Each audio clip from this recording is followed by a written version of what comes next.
of the people, poor people. He established this, and that's the reason why he is not just a poet, philosopher, but also a saint. Next. Deva Sahayam Pillai.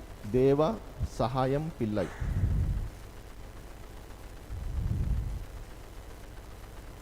What is canonization? Canonization. Whenever you read Hindu paper, again I am telling you, any current affairs, whether it might be posted by me or any source, they are not replacement to your newspaper. Everyone has to go to the same Hindu, same Indian Express. Only just the thought process of one institute may change from my point of view or some other point of view. But over a period of time, it is you who have to pick up, right? Sometimes the article which comes to you is dressed article, leaving some important words. You shouldn't miss, because that will help you to, give you the language competence which you have to use while writing your answers and also your essays. Okay. Coming to this next gentleman, Deva Sahayam Pillai. So in this regard, I was asking you, what is canonization?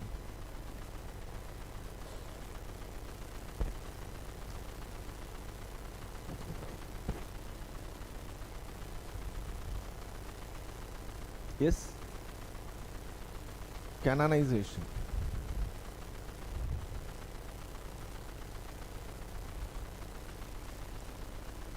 For example, Mother Teresa, after her death, she was canonized.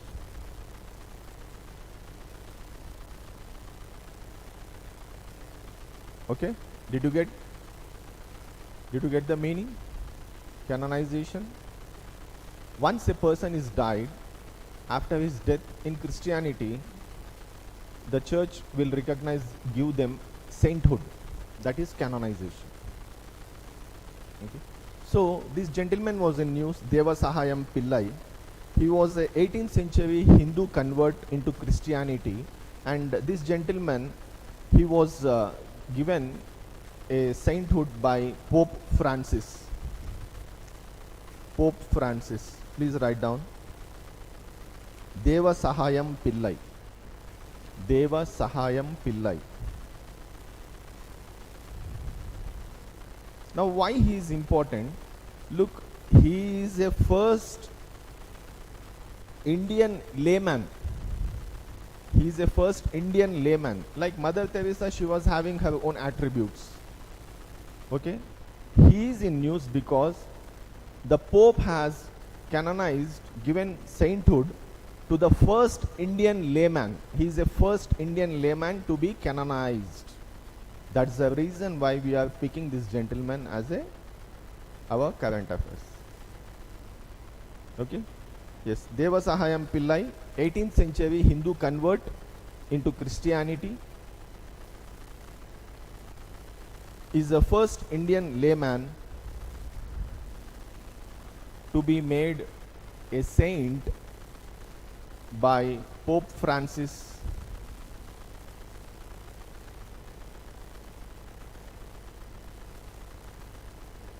in St. Peter's Basilica in Vatican. In St. Peter's Basilica, Basilica, Basilica in Vatican. Now you know Vatican City is a seat of Roman.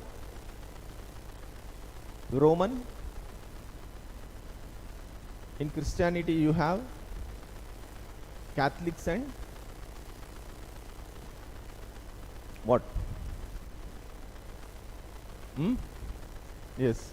So Vatican is a seat of Roman Catholics. Roman Catholics. Protestants, they don't believe in your so-called Pope, right? Catholics, they believe in Pope. Okay. Next. Andal. Have you heard of this name, Andal? If you have gone through the Bhakti movement, which I think your sir might have discussed or he may discuss, Bhakti movement, it started If you want to see Bhakti movement, you have to see the first stage of 6th, 7th century Bhakti. Then later on to your Ramanujacharya, Shankaracharya, and then again later on you will see in your 11th and 12th centuries, and again you will see in your 16th, 17th centuries, that is parallel with your Sufism and Bhakti. Are you getting me? Bhakti in India can be studied in two phases. One is the early phase, other is the later phase. Okay. So this Andal, Andal, Andal, Tiruppavai.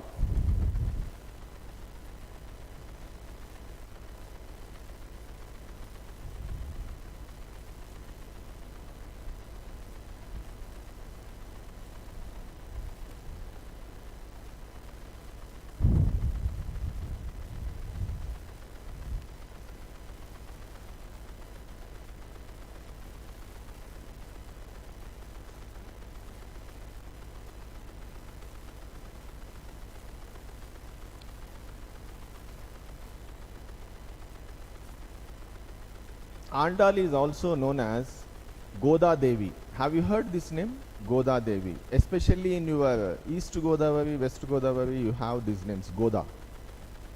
Goda Devi. So she is the only female saint of the 12 South Indian saints, that is Alwar saints.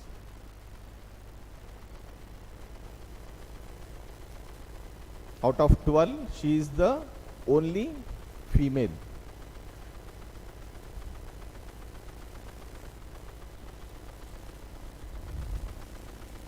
Andal, also known as Kotai, Kothai, comma, Nachiyar, also known as Nachiyar, Kotai, Nachiyar, Goda Devi. Goda Devi was the only female Alwar, that is Alwar, was the only female Alwar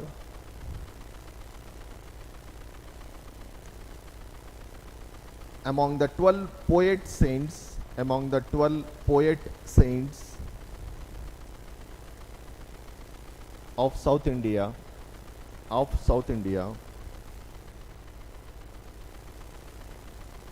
she was considered as an incarnation of goddess Bhudevi. She was considered as an incarnation of goddess Bhudevi. Goddess Bhudevi.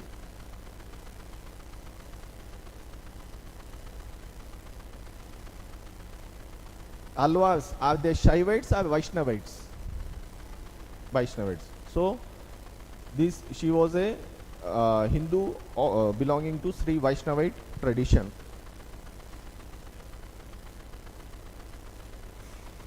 Now she is credited with two great works. Please make a note. Two great Tamil works. Tiruppavai, that is what I have written. Andal Tiruppavai, that is her work. Tiruppavai.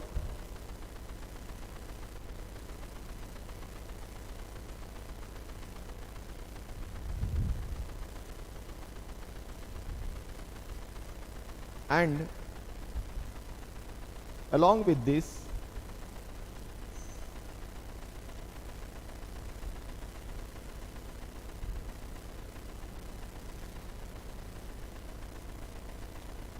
Nachar Thiru Mozi. This is another book.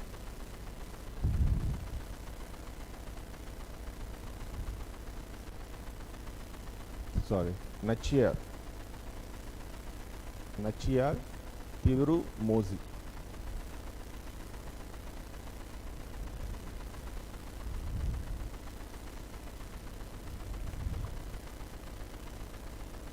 There is one winter festival in Tamil Nadu called as Margasi. The person who is going to teach you art and culture should be teaching you all this. I am just taking a slide. I am going just with the upper part. Okay. So art and culture, earlier if you have seen the papers, they were around, majority of the questions were from art and culture and your modern history. Okay. So this, you should take care of this art and culture. Right now we are talking about this cultural personalities, and also art is also there. So rather than, there are two types of teaching by the faculty. One is taking only art and culture from ancient part and medieval part, going this way, and some people they go with the, while they are dealing with the political, socio-cultural dealings. Along with that, they will deal with this art and culture. Whichever approach is better, better put a separate notes for art and culture so that it will be easy for you to revise at the end.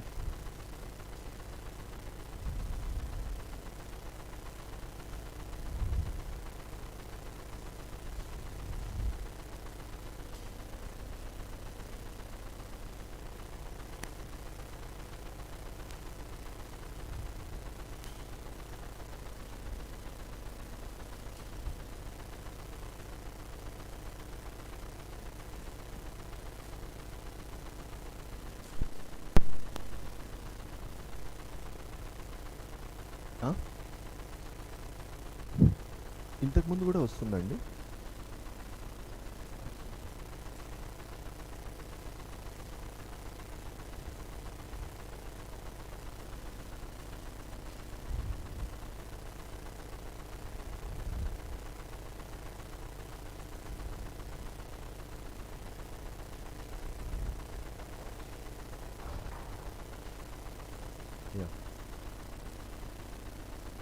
Please, you can make, come. Come.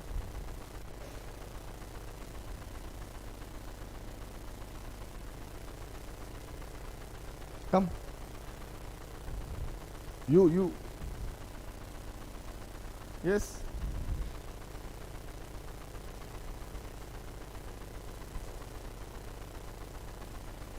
Is this legible there? Can you see? Huh? Then you have good vision. Yes. So the gentleman came that he is present, right? And that is what I think. He has switched off this thing. Probably the electricity bill is high, little bit high. Okay.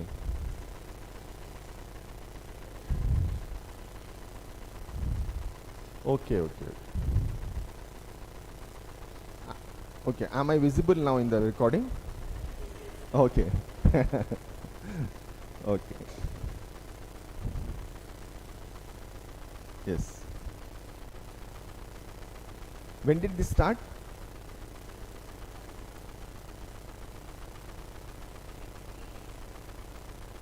Since 3 days? Okay. So this is the first time I am on. Yeah, okay. Yes. Then I will tell lot of things. You read between the lines, okay? There is way of things you have to express, okay? Okay. Yes. Yeah, I was talking about winter festival season Margasi. Look, the examiner mostly when he talks of some seasonal festivals, either he will go to Northeast or he will go to this Tamil Nadu and Kerala. Remember this. I am giving you the areas where the examiner will pick. For example, in Northeast you have many harvest festivals, right? Yes. They are having different names, just like our Sankranti and Pongal. So just focus on those parts, that is important. Okay, next. Yeah, I told you about Margasi. Margasi, just remember, tomorrow down the lane he may ask, okay, the winter festival season, among which of the following states the winter festival season is celebrated? That is your Tamil Nadu. Okay. And in fact, there is one mandali called Goda Mandali. Goda Mandali. Now, when you are talking of in UPSC, you have women movements. There is one topic called women movements. Okay. So, while you are talking about these movements, you have to talk about different phases. That is, one is your pre-independence, post-independence, then again in your 90s to your latest 2022. This is one question, one topic in your social issues. In social issues, you have this topic. The person who will come here, whoever is there, while he is dealing social issues, he has to deal with this. This is very important because this will give you a fodder to write.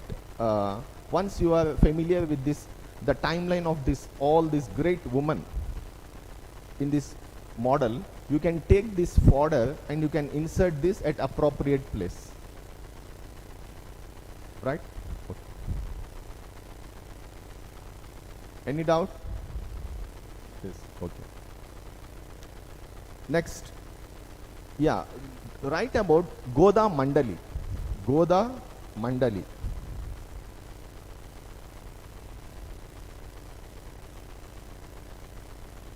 So tomorrow you may have a question.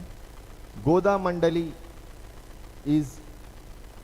has been established in the name of, because here the name is Andal.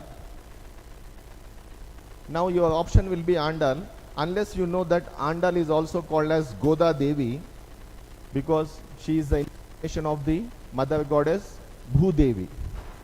Okay? Right. I am little bit slow today. Okay? Because people told me to go little bit slow rather than fast. Next, you all know about this great gentleman, Narayan Guru. This is in your syllabus of TSPSC Group 1. Can you tell me the unit? This gentleman is there in your syllabus of TSPSC, and very soon your result will be coming out. Along with this gentleman, there are also other people in your syllabus. Nayakar is there.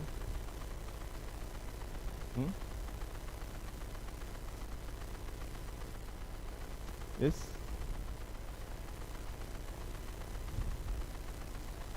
So who has said this word? Oru Jati, Oru Matam, Oru Daivam, Manushyam. That is one caste, one religion, one God, and one God for all. That is, for all there is only one God. And yes, I think you Narayan Guru. Yes. So that is what you all know about Narayan Guru. He also established one famous. What is that he established?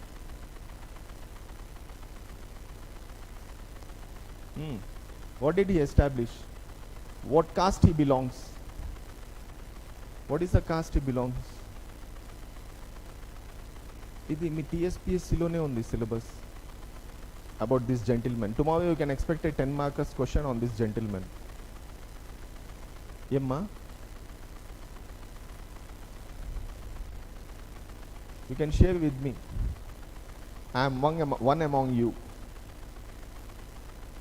Yes, tell me. Which state? I told you. Okay, you all know about this gentleman Nayakar, who is also called as Ramaswamy Nayakar, is also called as Periyar. That is Tamil Nadu. This gentleman is from Kerala.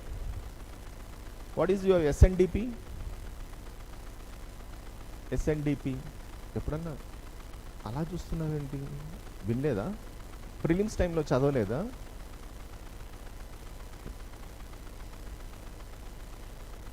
Socio religious moments చదివేటప్పుడు you have another tag there, lower caste movements. All these gentlemen, they fought for your lower caste movements, right? Okay. Now, this gentleman, uh, just now I told you one slogan. In 1888, he built a temple. He belonged to Izawa caste. Izawa. Izawa caste is a caste who are toddy tappers. Toddy, you know toddy? Now, like for example, contemporary to the caste here, you can call gauds. Yeah. So these people, they were not allowed to enter the temples. Okay. So he established a temple. He built a temple to Lord Shiva in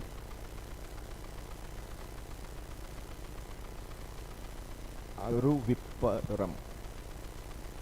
This is the place he built one Shiva temple.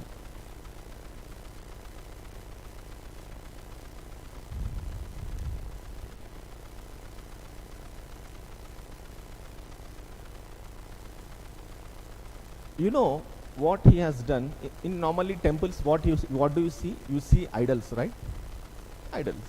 This gentleman, instead of putting idols, he put mirrors in the temple. Now, what is the message he wanted to give? This is L3. L3 means level 3. Okay. That is reading first level 1, Narayan Guru, SNDP, Satyagraha and all this temple. Okay, that is L1. L3. So, instead of idols, he went into L3 in the sense, in examination you have 10 to 15 questions of L3 so that the examiner wants you not to attempt. L1, L2 and L3. Basically, we define L1 as your NCRTs, where you have around 30 bits. 30 bits will be from your NCRT average. Your NCRT and ICS. Nowadays, ICS is also playing a significant role in your paper setting. He put mirrors. I am asking you, what is the message he wanted to give?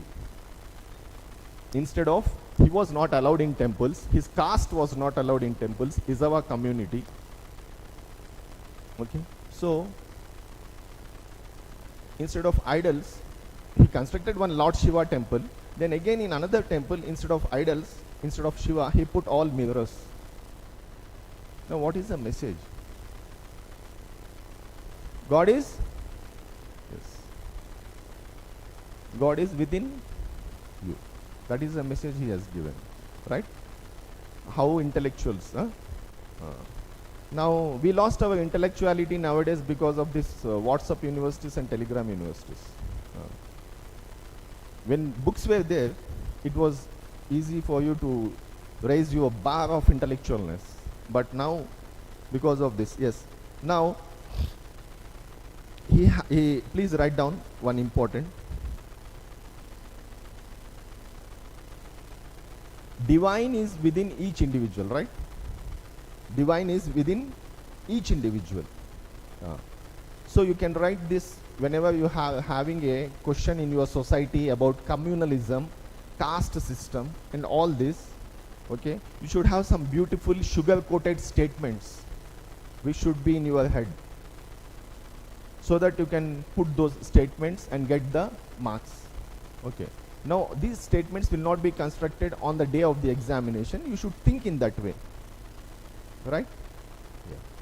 So every religion talks of, what does it talk of? One should be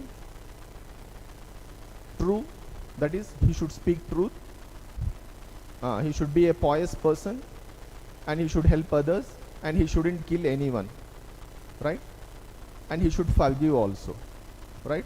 And also his thought process should be like Vasudaika Kutumbakam, that is, the whole world is my family, right?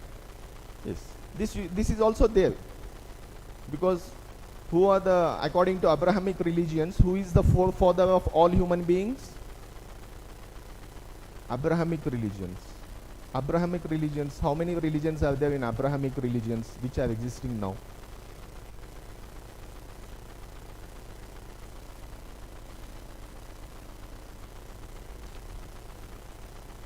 Abrahamic religions. Okay.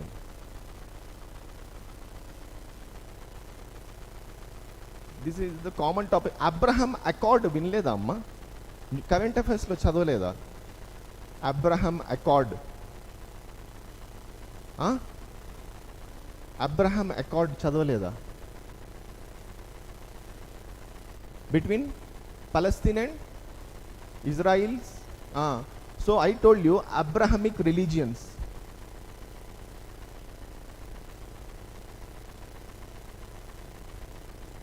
You know, the most popular person among all the Abrahamic religions is this gentleman, Abraham. Have you heard Abraham Lincoln? Have you heard Ibrahim in Muslim names? Ibrahim, he is the same. Abraham, Ibrahim, all these are same. So these three religions, that is, which started with Abraham or Ibrahim, he had two sons, that is Isaac and Ismail. Okay, from Isaac came all these prophets, Joseph, and finally we have Moses, that is who are Jews.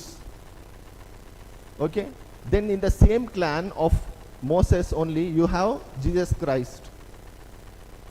Okay, now this is Christianity, this is Judaism, right? Yes, that is your Israel. Now here from this side you had only one prophet, that is Prophet Muhammad. All these three religions are called as Abrahamic religions. Okay? You know this? చెప్పాలి కదమ్మా, చెప్పక ముందు చెప్పాలి. So, what is the major point of this common point of Abrahamic religions?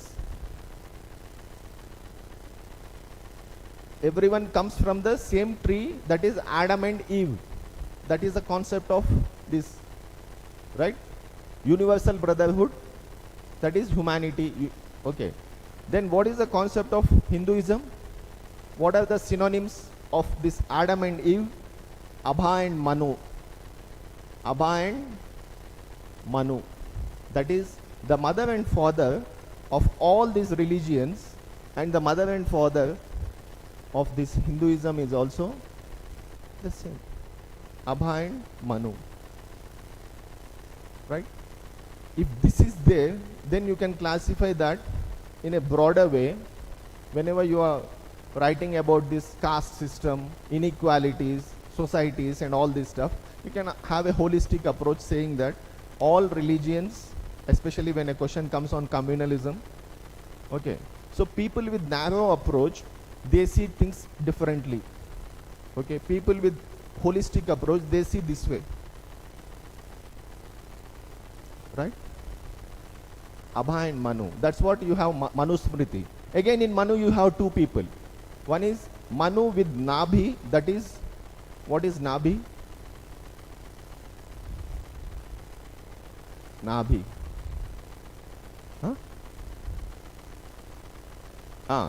That is your, when a baby borns, there is one cut, that is Nabhi.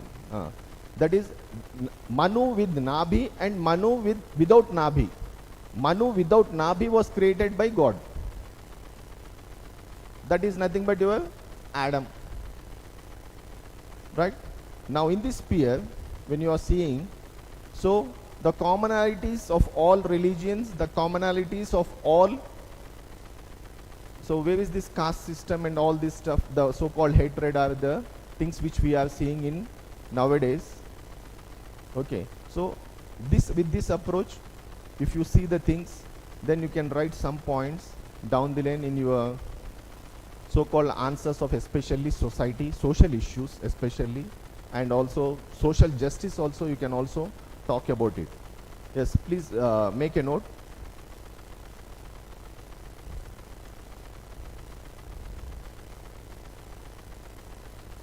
Narayan Guru organized an all India, all region conference, sorry, not all India, all region conference in 1923. In 1923. At Alwai, Alwaye, Alwai Advaita Ashram. Advaita Ashram. Now see the greatness of this person. The upper caste people, the Varna people, they were against to Izava community. He went and he constructed a temple, but he didn't want the conversions. At that point of time, there was lot of conversions which are going, that is so-called Izava community people, they were going into Christianity. Okay, so he said there is no need to convert into another religion. That's what even Gandhi said. Gandhi said, I am against to conversion. Especially when you are talking of something related to your Supreme Court judgments. Recently they said about some states, they have come out with these conversion bills, right?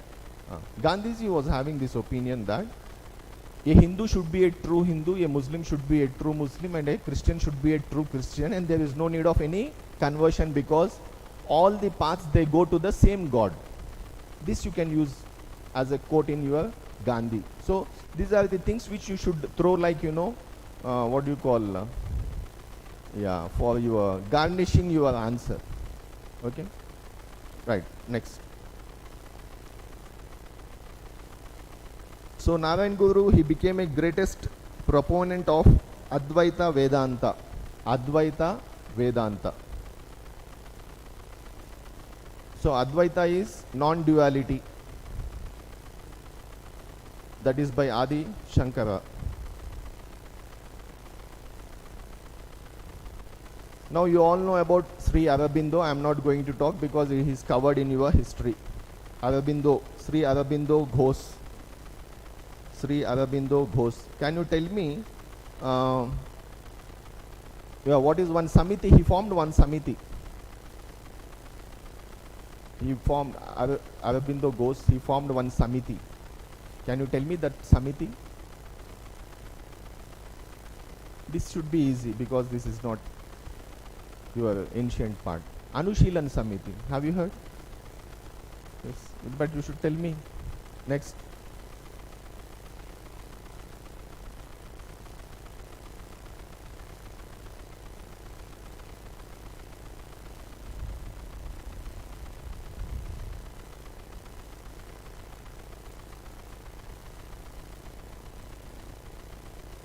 Marthanda Varma. Yes, Marthanda Varma. Please make a note. Marthanda Varma. Next.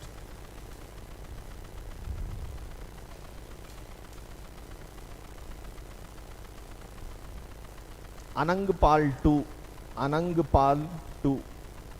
Anangpal II. His grandson is Prithviraj Chauhan. His grandson is Prithviraj Chauhan.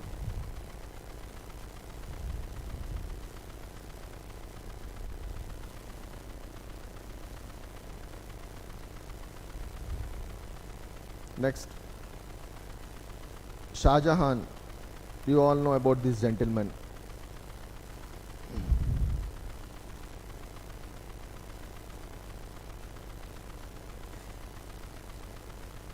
Next, Aurangzeb. All these people, they were in news. You can expect some, this one. Next, your Chhatrapati Shahu Maharaj.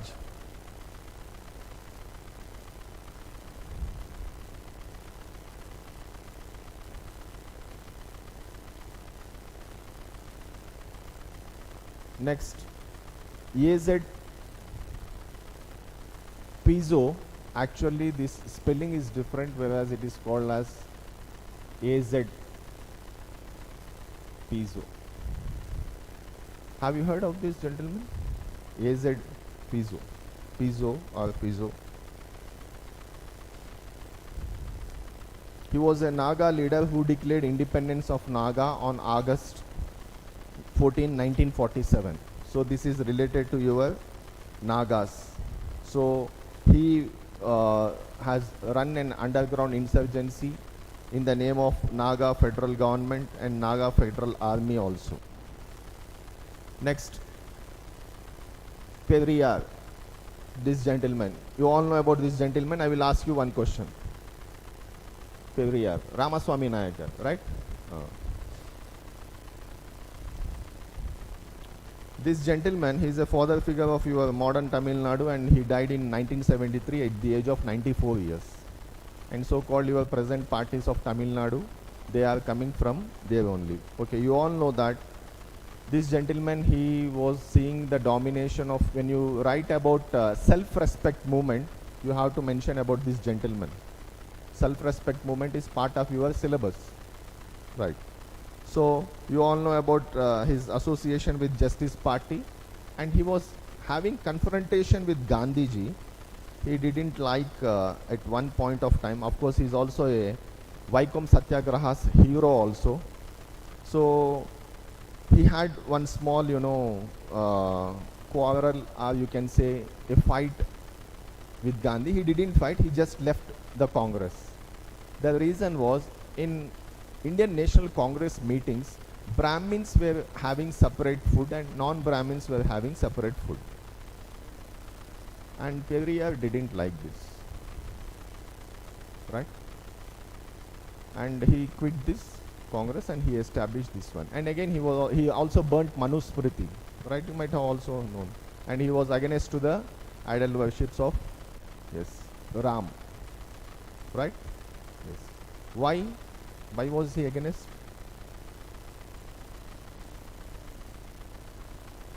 Manusmriti. Why he was against Manusmriti?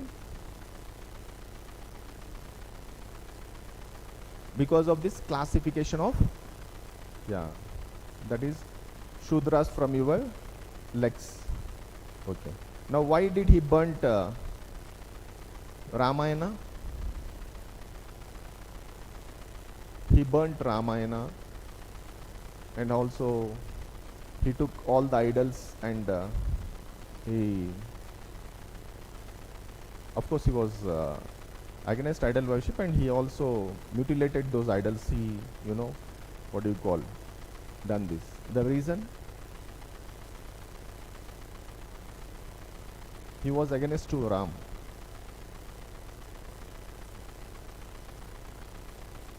Okay, this is,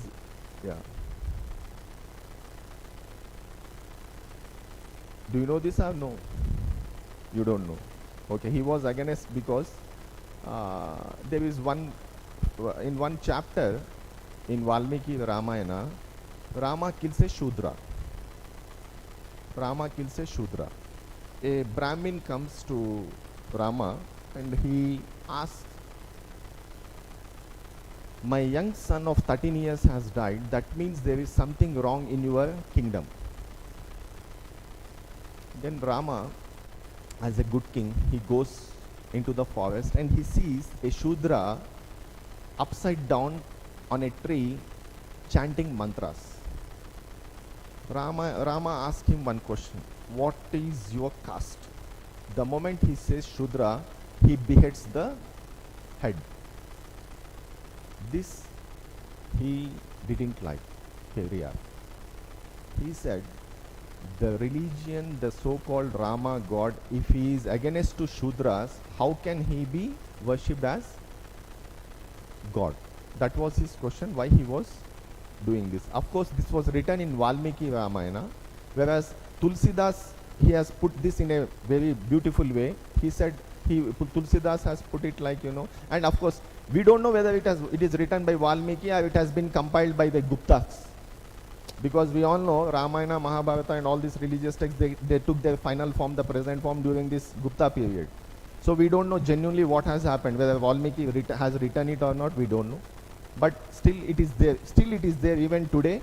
In any Ramayana, it is there.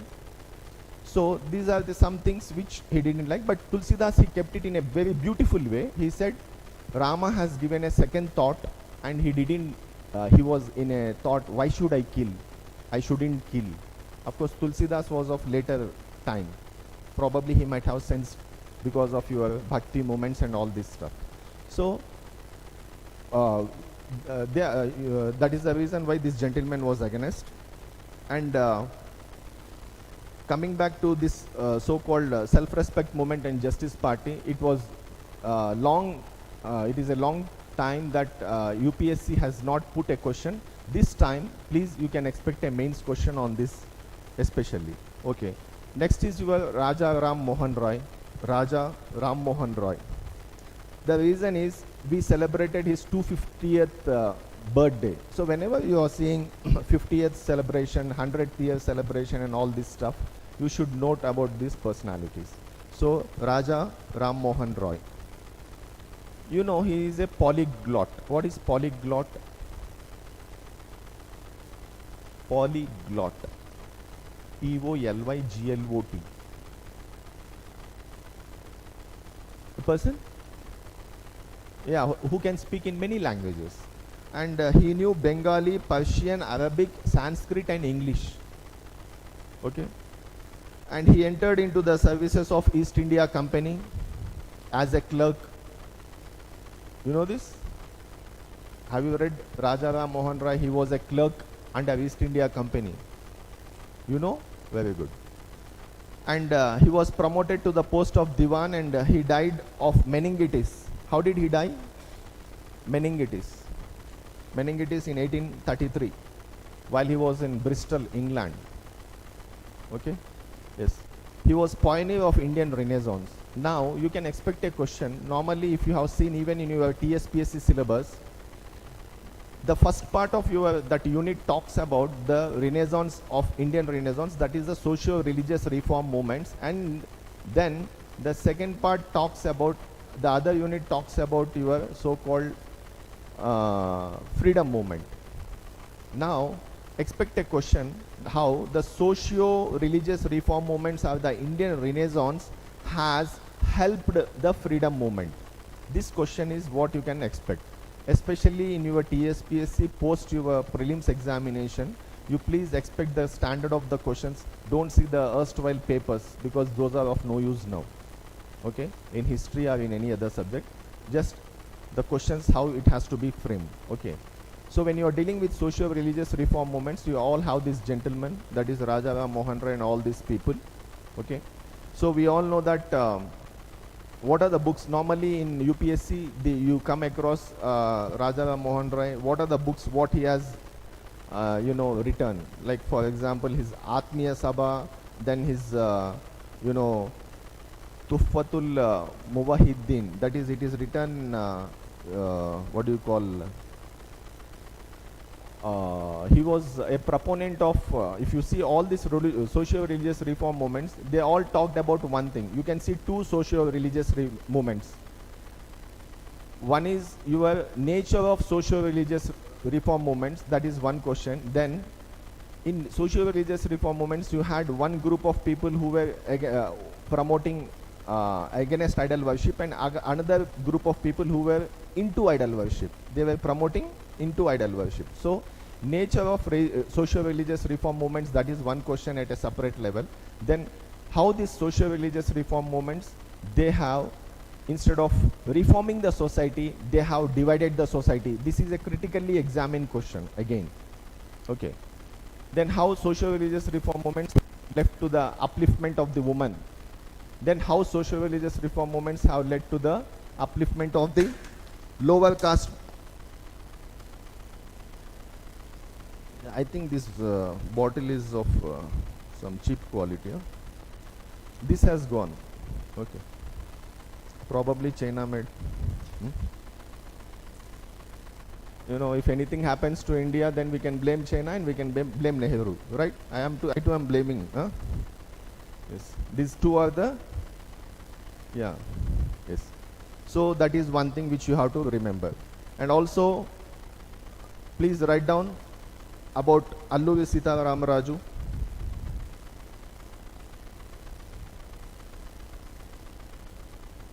You all know, there is no need for me to talk about this. Then write down Ruskin Bond. Ruskin Bond.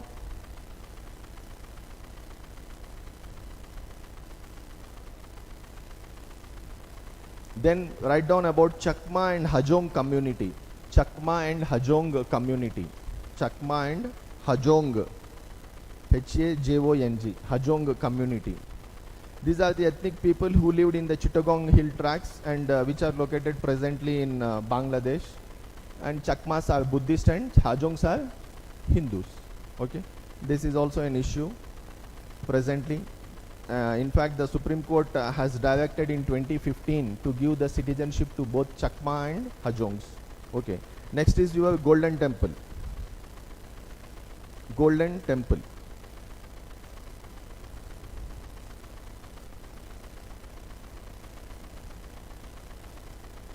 Now you know there are some tentative list of UNESCO.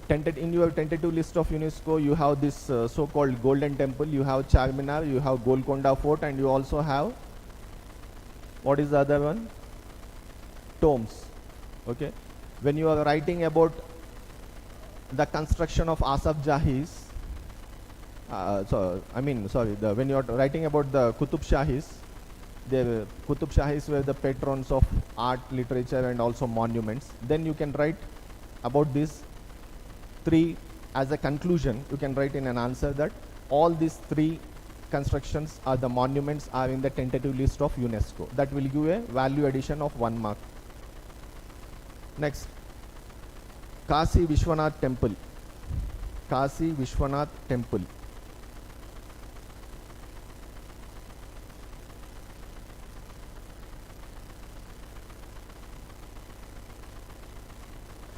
Next, Marthand Temple.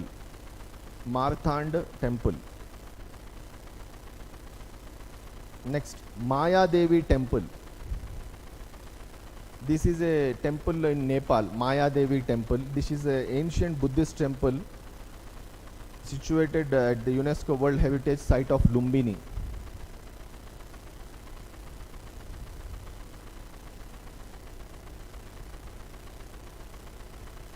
Who created Lumbini pillar inscription? Who? Ashoka. How many pillars? How many stupas were created by Ashoka? Huh? 80? Who told you? Your history, sir. Very good. He is objective king. Yes. Then he should have also told you, this is important. When you are talking of Mauryan architecture, pre-Ashoka, what did they use and what is post-Ashoka? This is important from your point of view of architecture elements. Pre-Ashoka and from the time of Ashoka, Ashoka's time. What is the difference of the architecture in Mauryas?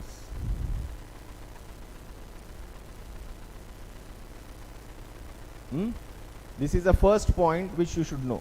When you are diving into these elements of your so-called pillars, sculptures, stupas, rock-cut caves, then your terracotta objects. Before going into all this, what is this pre-Ashokan and time of Ashoka? What is the major difference?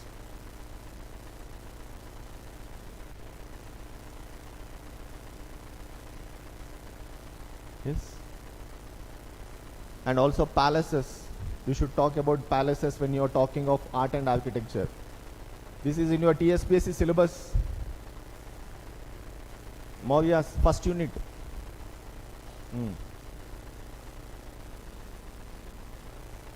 Your TSPSC syllabus talks only two things. One is socio-cultural history, other is art and architecture.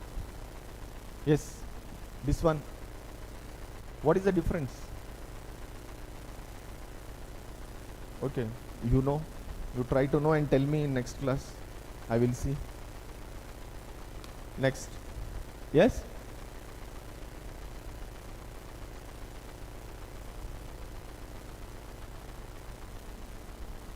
My question is, in architecture, what is the major difference between pre-Ashokan and time of Ashoka? Okay, I will give you a clue. What was the material used pre-Ashokan and time of Ashoka? Material. That is the main thing. First sentence when you are writing Mauryan art and architecture, you should write this line, that pre-Ashokan architecture was mostly made of wood, and from the time of Ashoka it was made of stone. If you write this first line, then this is the juice of the your so-called art and architecture. If you can tell this difference, then this is enough, the first line itself. So always your introduction and conclusion will decide your fate, whether you get 4 marks, 5 marks, 6 or 7. Okay, this should be your first point, introduction in that answer. Pre-Ashokan, wood. From the time of Ashoka, it is stone. And again in pillars, what is the stone which he has used in pillars? 2 types of stones were used. When I am talking of objectivity in answers, objectivity generally it is generally defined as a middle path. That is, you are not supporting any opinion. For example, take a case of Uniform Civil Code. Okay, yesterday even Riju said yes, the states can have their own Uniform Civil Code. Expect a question both in TSPSC and UPSC also. So he has used 2 types of stones. So this is nothing but objectivity in the sentence, just like your objective exam. Objective exam is your straight. In the same way, when you are writing an answer, you should have this specificity. Don't write pillars were made of stones. Everyone knows. What stones?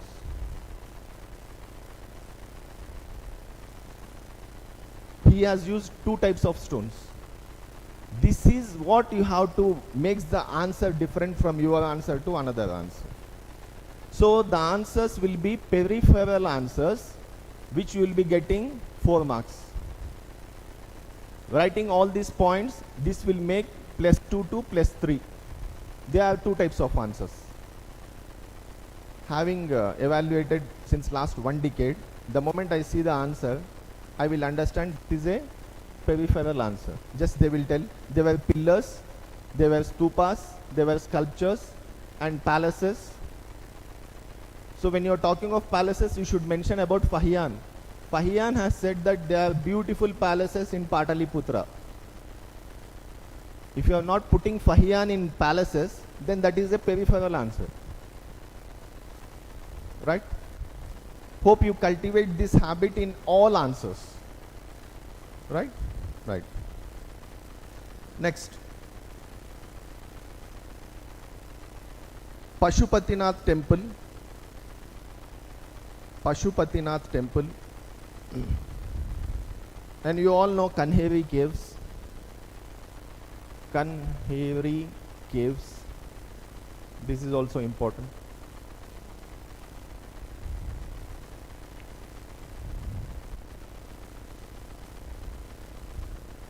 These caves are related to whom? Hmm.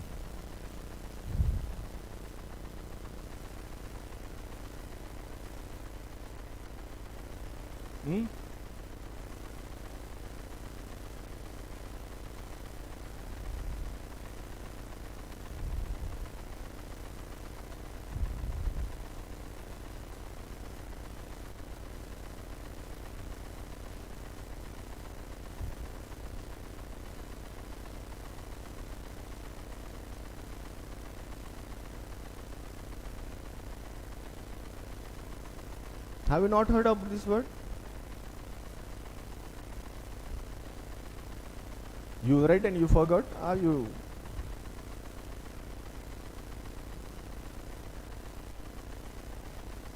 These are the caves related to your Mauryas. When you are writing here, caves, pillars, sculptures, stupas and all this stuff. Right?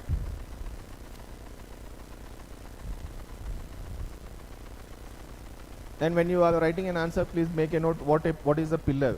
What do you have in a pillar? There is a column, there is a column or shaft and all this. Even in stupa you should mention about this. Okay? Right? And especially terracotta objects. Now you tell me, what are the terracotta objects which when you are writing an answer for Mauryan art and architecture, you write one side heading as terracotta objects. Now what was the I mean the mud which was used for this terracotta objects? What did they make? Huh?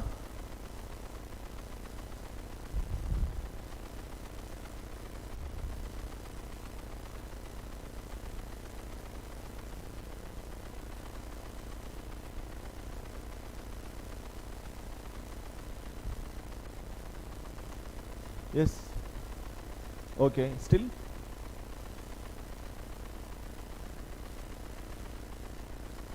Okay. So terracotta objects, they were primitive idols. Primitive idols. That is an idols of mother goddess. Then dice. Then yes, toys. So if you are writing terracotta objects and not talking of mother goddess primitive idols and talking about dice, toys and beads and bangles, this is important, the upper part in your answer. Of course, I think I mean, for example, imagine you all people you qualify, so you will also be having some history classes for TSPC exam. Is there any such mains for TSPC mains? Are you having any such classes? No? Okay. So once you qualify this examination, your prelims result, hope you all qualify.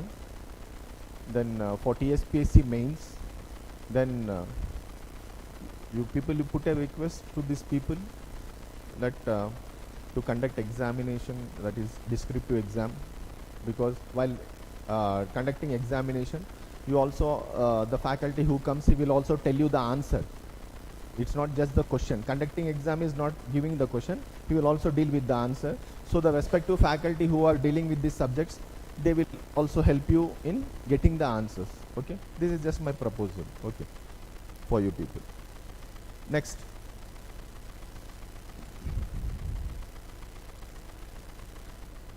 When you are talking of Kanheri caves, this is Hinayana phase of Buddhism.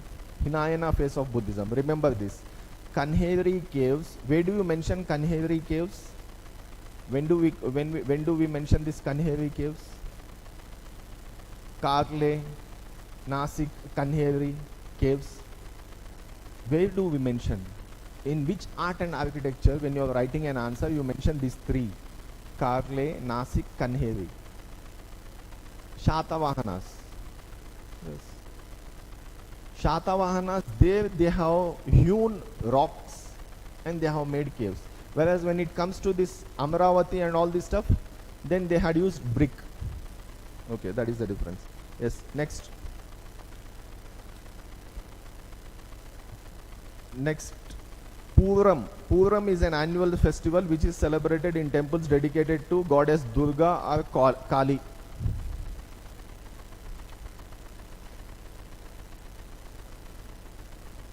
Puram. Please write down. Puram is an annual festival celebrated in temples dedicated to goddess Durga or Kali in Kerala. In Kerala. In Kerala, after the harvest, summer harvest. Summer harvest.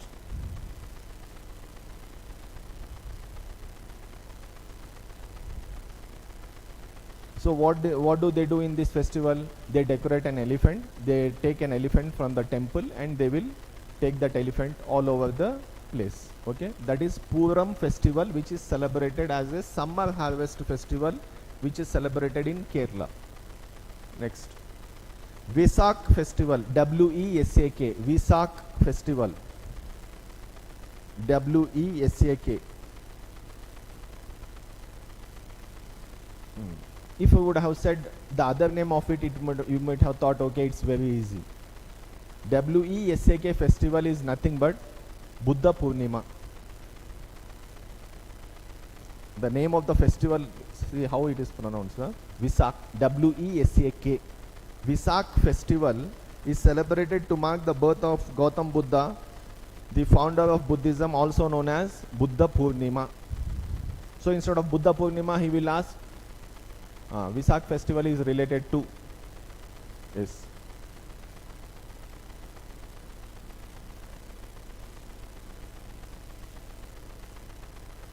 And it is also considered as a triple blessed day for those people, because one is he has got Tathagata status of Gautam Buddha's birth, then enlightenment, then Maha Parinirvana, which has happened. Okay, then Basava Jayanti. Basava Jayanti. Now you should tell me where this is celebrated. It is easy. Yes, exactly, Karnataka. So it marks the birthday of whom?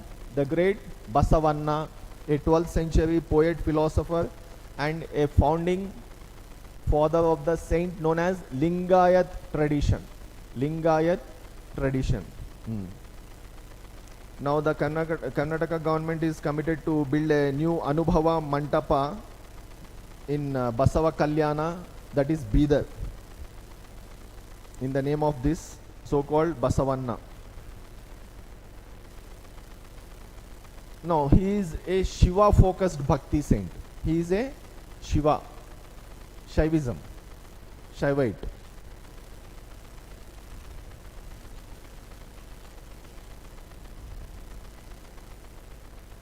Now you tell me, he was active in 12th century. Who was the king who was ruling at that point of time in Karnataka? You were having Kalyani Chalukyas there. Kalyani Chalukyas, you know? How many Chalukyas are there?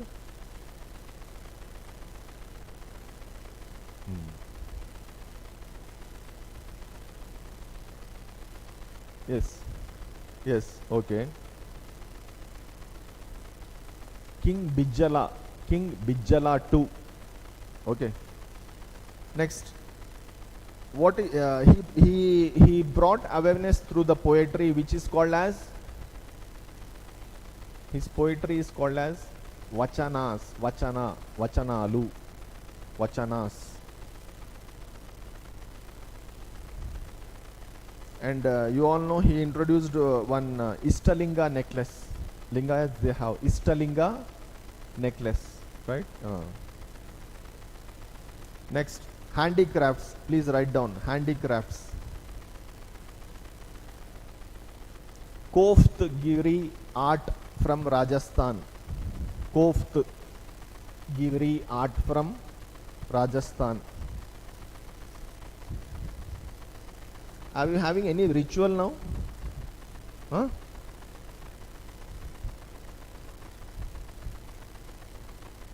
Is it necessary to have a break? Yes? Okay. Is it the time of break? Huh? Okay, 3 more minutes. Yeah, then we will complete this. Yeah, please write down. Under handicrafts, Koftgiri, Koftgiri, Koftgiri art from Rajasthan.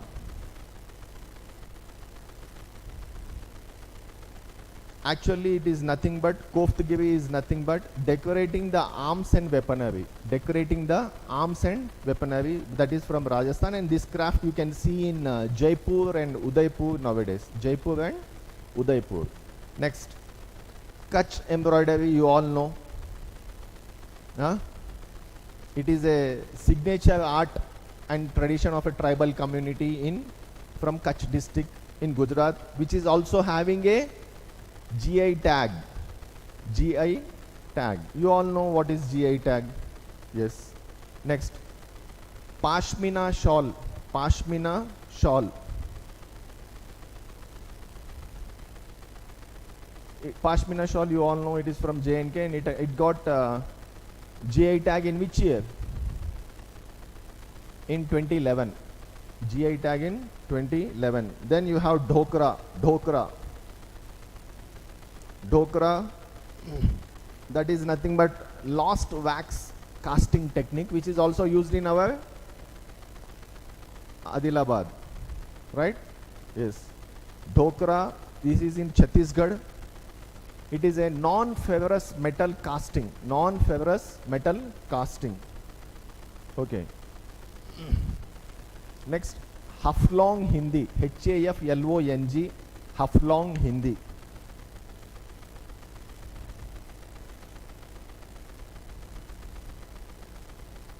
So Haflong Hindi is a Hindi language which is also having the words of Assami, Bengali, Dhimasa and Zemi Naga. Okay.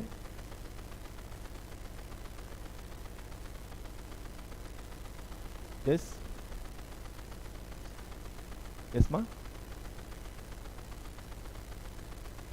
Okay, you are break.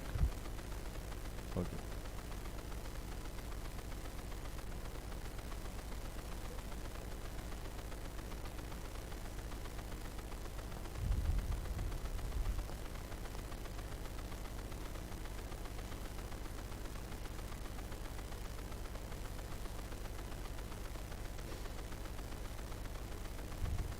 Yes, tell me. You asked for a break. I told take a break. You are sitting again. Then I will start. Pardon?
Any news about TSPSC when they are going to give result?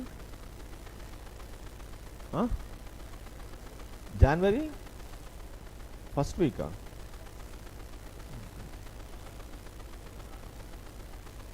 I heard they will be giving before December 20. December 20 and exam will be from March 1st. This is one information. March 1st. March 1st to March 10th, I think, somewhere.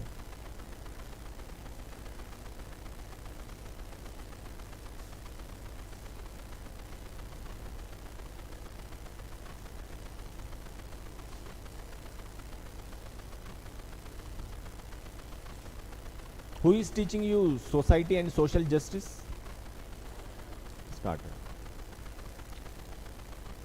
Get that start quickly if your TSPSC result is going to come, because your first unit talks about social issues and second one talks about social justice. So you can write one essay.